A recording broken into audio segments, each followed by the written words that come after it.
Now for the official national weather.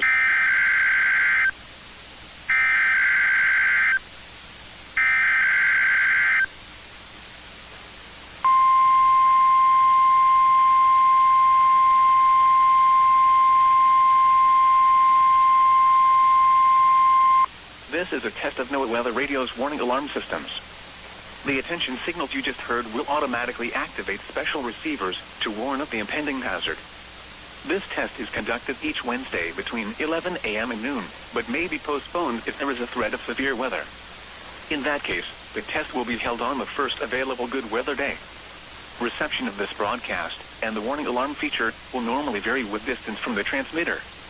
This may occur even if you are using a good quality receiver in good working order.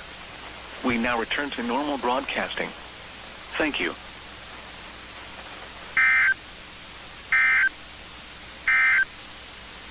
Now for the